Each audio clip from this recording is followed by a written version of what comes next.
ॐ भूर्भुवः स्वः तत्सवितुर्वरेण्यं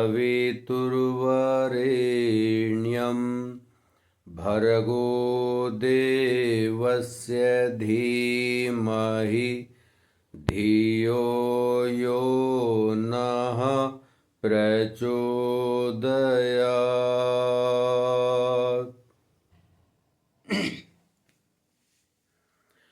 भाइयों बहनों, आज मैं आपको ये बताना चाहता हूँ, जैसा कि हम देख रहे हैं और आप सब लोग करते जा रहे हैं कि जो आज जन्मदिन घर घर मनाए जा रहे हैं हिंदुओं के घरों में, तो जिस तरीके से जन्मदिन मनाया जा रहा है हिंदुओं के बच्चों का, तो वो हिंदुओं के नाम पर कलंक हैं। और वो समझिए कि कलंक कैसे हैं कि वो अपनी भारतीय संस्कृति को हटा करके और ईसाई परंपरा के अनुसार जन्मदिन मनाते चले जा रहे हैं। क्या आप ये बच्चों को समझाना चाहते हैं कि ईसा मसीह जो है वो चोंचदार टोपी पहनते थे और अपने बच्चों को जन्मदिन के अवसर पर आप जो है नोकदार टोपी पहनाते हैं? ईसाई बना रहे हैं हम अपने बच्चों को, भले ही वो हिंदुओं के घर में पैदा हो गए हों।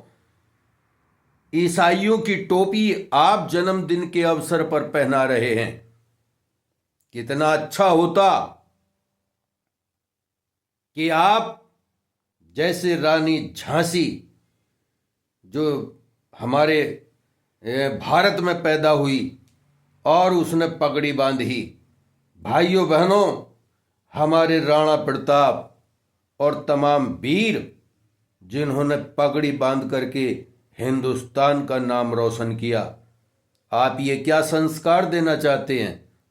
ये नोकदार टोपी पहना करके, झालर लगा करके आप ईसा मसीह को पूजना चाहते हैं? आप ईसाई बनना चाहते हैं? ये डबल रोल आप लोग जो भारत में कर रहे हैं, ये क्यों कर रहे हैं? क्या बच्चों को आप ये संस्कार देना चाहते हैं? अगर ऐसा कोई व्यक्ति कर रहा है हिंदू होने के बाद, तो वो अपने औलादों को खिचड़ी पका रहा है। हिंदुओं में पैदा होकर के ईसाइयों को अपनाते जा रहे हैं और खिचड़ी बनती चली जा रही है अपने अपने स्वार्थ में। भाइयों बहनों, जिस प्रसाद को हम बड़े प्रेम से बांटा करते थे और एक दूसरे को मिष्ठान वितरण किया जाता था जन्मदिन के अवसर पर, भाइयों बहनों आज केक बना करके उसको काटा जा रहा है। आपको ये पता नहीं है कि केक जो है अंडा डाल करके फुलाया जाता है और उसको जो है ऊंचा किया जाता है। क्या हम अपने बच्चों को मांसाहारी बना रहे हैं? हम क्यों मनाते चले जा रहे हैं मांसाहारी? अरे हम क्यों खा रहे हैं? अपने बच्चों के जन्मदिन पर प्रसाद के रूप में अंडों को बांटा जा रहा है। ये कैसी परंपराएं पैदा हो रही है? मैं बड़े पढ़े लिखे लोगों को देख रहा हूं, गुब्बारे लटका करके आप गुब्बारों को फोड़ना चाहते हैं। क्या आप जो है इस तरीके से, ये हमारे मस्तिष्क का प्रतीक नारियल होता था और ये त्याग और बलिदान का प्रतीक होता था, आज जो हवन में चढ़ाया जाता था उससे ये पता चल, ज्ञान दिया जाता था बच्चों को कि हमारा मस्तिष्क यज्ञ रूपी देश के लिए, त्याग और बलिदान के लिए मर मिटना चाहिए। लेकिन आज गुब्बारे फोड़ करके हम जो है ये दिखा रहे हैं कि हम सिर फोड़ेंगे एक दूसरे का। ये संस्कार आप लोग जन्मदिन के अवसर पर दे रहे हैं। आप कैसे संस्कार दे रहे हैं? आप हिंदू होने के नाते आप ये कैसे संस्कार देते चले जा रहे हैं? बड़े शर्म की बात है। भाइयों बहनों, उसमें जब हैप्पी बर्थडे टू यू बोला जाता है तो उससे पहले मैं आपको दिखाना चाहता हूं, आप खुद करते हैं भाई लोगों अधिक से अधिक, कि उसमें मोमबत्तियां और दीपक बुझाए जाते हैं। हमारे यहां मरने के बाद भी जो दिवंगत आत्मा है उसको अमर मानते हुए अपने घर में जहां बॉडी पड़ी रहती है वहां पर दीपक जलाया जाता है। भाइयों बहनों, इस बात की खुशियां मनाई जाती हैं कि हम इस शरीर में, हमारा बच्चा इस शरीर में पैदा जन्म लेकर के हम आत्मा अमर है और वो हमारे घर में इतने साल का हो गया। ये खुशियां मनाई जाती हैं कि इतने साल का हमारा बच्चा हो गया। इसमें परमात्मा का अंश है और ये कभी बुझता नहीं है, कटता नहीं है। श्री कृष्ण भगवान ने कहा है आत्मा अमर है, लेकिन अजर अमर आत्मा को आप किस तरीके का संस्कार देते चले जा रहे हैं, ये शर्म की बात है। ये हिंदू धर्म के नाम पर एक कलंक है जो कोई नहीं कह रहा और ईसाई बनती चली जा रही है भारत की संस्कृति।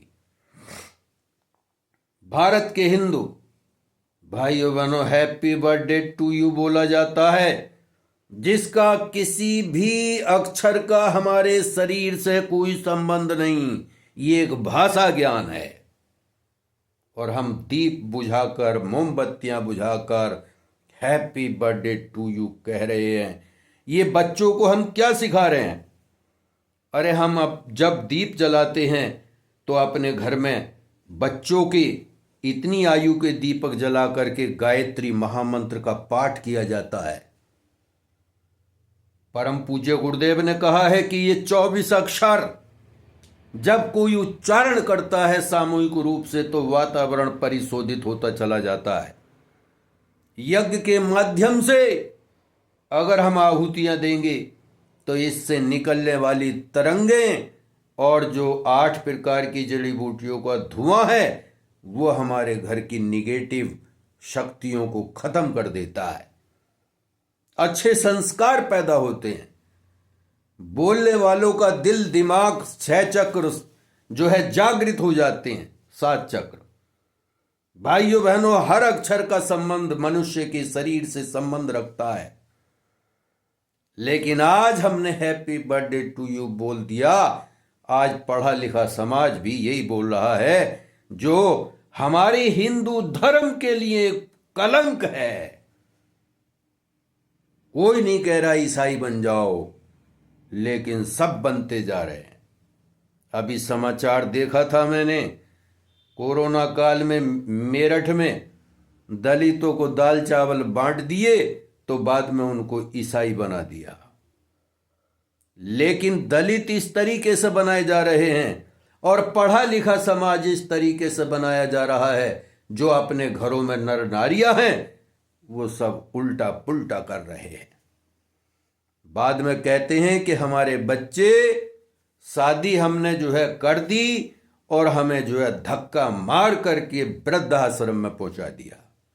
क्यों?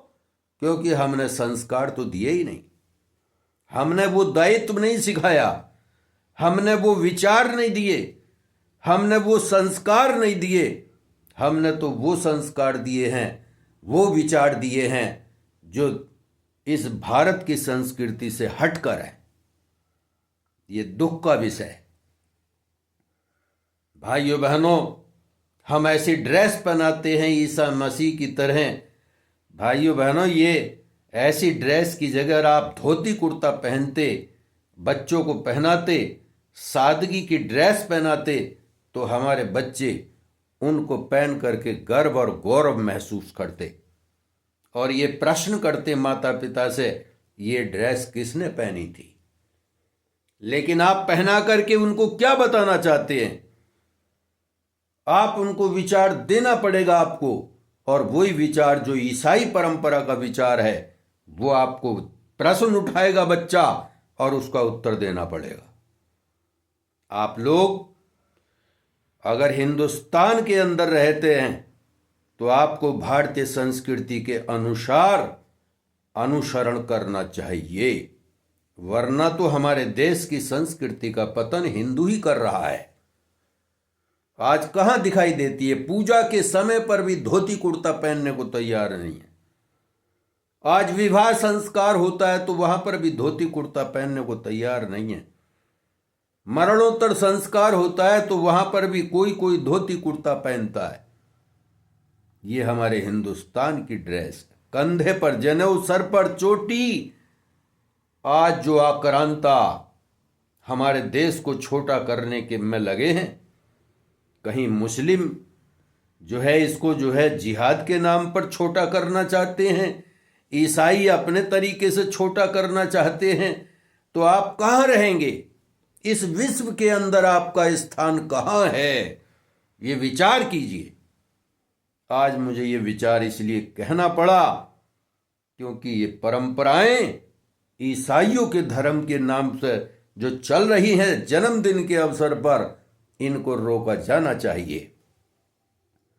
बल्कि मैं सुझाव दूंगा कि जब किसी बच्चे का जन्मदिन मनाया जाए तो उन बच्चों से एक पौधा लगवाया जाए और उनकी वीडियो बनाई जाए, ताकि और वीडियो फेसबुक आदि पर डाली जाए, ताकि हमारे अन्य बच्चों को प्रेरणा मिले।